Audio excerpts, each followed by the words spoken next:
my Dead by Daylight minions. Oh god. It is the week of September 23rd, 2020. I am here to give you the Dead by Daylight weekly update. Welcome. There's not a lot going on this week. It's a pretty boring week, honestly. There's not too much to talk about. Before we get into the Shrine of Secrets, I want to start by talking about the archives.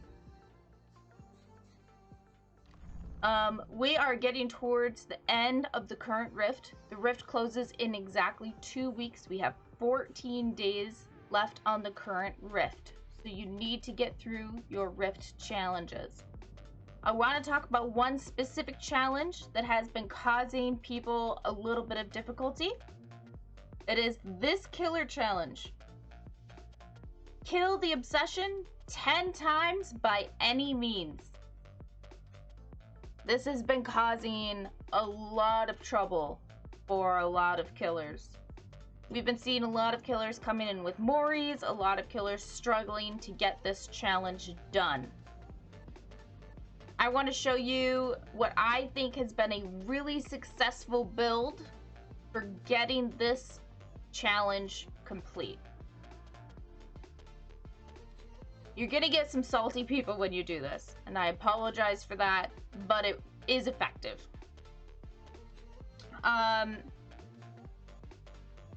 This challenge, the number one thing that some people have had a lot of success with is bringing in Nemesis. Nemesis is an Oni perk, and I believe the way it works is that when somebody stuns you with a pallet, they become your new obsession. The advantage to bringing in Nemesis is you could potentially have then up to 4 obsessions killed per match. So you could get it done a lot quicker. I don't have Nemesis, so I cannot show you Nemesis. But the way that you're going to want to get this perk done, or get this challenge done, sorry, words are really fucking hard, is with Michael Myers. And you're gonna come in with Tombstone. That easy. I strongly recommend that you kill your obsession first, because when this was used on me, I was the obsession, I was killed, and instantly someone else disconnected. It's really hard to avoid. People are salty. There's not a lot that you can do about that. But come in with Tombstone. It means that when you hit tier 3, you get the opportunity, instead of downing people in one hit, you just grab them and murder them. So you're guaranteed the kill. So come in with Tombstone, and then come in with something that makes it so that you increase your speed to tier up. So something that makes it so that you tier up a lot faster, you stock a lot faster. There's a few different items that do that. So the Memorial is one of those items. But come in with Tombstone, and then kill your obsession first, and you're guaranteed the obsession kill. That works even more effectively than coming in with a Mori, because even with the Mori, you're not guaranteed that kill. Whereas with Tombstone, all you need to do is hit tier 3 and grab that person. So it's a lot more effective, and you're gonna get a lot more opportunity to get through that obsession challenge. I wanted to throw out that tip because I've seen a lot of killers really struggling to get that obsession challenge. Hopefully this helps you. I'm sorry if that leads to some salty survivors. Just throw it out in the chat that you're trying to get that challenge. Hopefully people won't get too salty with you. I hope that that helps you guys get that challenge.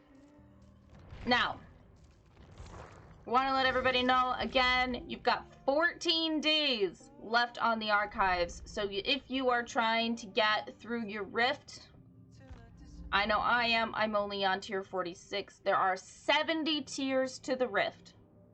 If you're trying to get through your rift, you gotta get through this game. You gotta spend a lot of time in the game and get through that rift. Get your money's worth if you unlocked premium. And try to get through that time. So, 2 weeks left. Oh, it just... As I'm recording this, it just went down to 13 days. My God. That's great. All right. Moving on. Shrine of Secrets, guys. So this week's shrine for killer perks, we have Haunted Ground. Haunted Ground is a spirit perk. We all have dealt with Haunted Ground at one point or another. It is the ultimate trap perk. Haunted Ground spawns 2 active hex totems. When you cleanse one of those totems, all survivors are exposed, meaning you go down in 1 hit for 40 seconds. The remaining totem that is active will turn into a dull totem. Haunted Ground just became a hell of a lot more powerful with the new, words. Hex Undying perk. Haunted Ground just got a huge power boost with the addition of Hex Undying. So this perk just became really, really strong. As a killer, you come in with Ruin, Haunted Ground, and Hex Undying, and those survivors are really struggling with their totems. Throw in a Noed, and they are fucked. So this is a very, very strong totem perk. Definitely a good one if you're a killer to spend some points on if you don't have it already. The other killer perk on the Shrine of Secrets this week is Shadowborn. Shadowborn just extends your field of view to 9 degrees wider than normal. It does not stack. It's a Wraith perk. You never really see people using this. It's just not that great. If you have a lot of vision issues, I don't know, maybe. I've never even used it myself personally. God, words are hard today. So I don't really, I wouldn't spend the points on it personally, especially because Wraith is also Wraith is a baseline character, so it's also not necessarily worth spending the points on, considering the fact that you can just put blood points into Wraith, to make this a teachable perk. Survivor perks. We have Urban Evasion.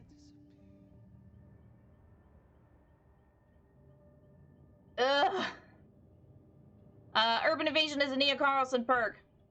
Literally, you have an increased movement speed while crouching. Urban Evasion is useful against 2 killers. It's useful against Hag. And now it's useful against Pyramid Head. That's about it. It's really great for that Claudette that crouch walks around the corner of the map at rank 20. I do not really recommend Urban Evasion that frequently. Some people really, really like to crouch walk around the map. That's great for them. It's not really a perk that's used very frequently. Nia is also a baseline character, so also again, not necessarily worth spending your iridescent shards on when you can just throw blood points into her and level her up. Dwight, Leader. Leader gives you a 15% bonus to your other survivors, so not yours. It gives bonuses to people around you.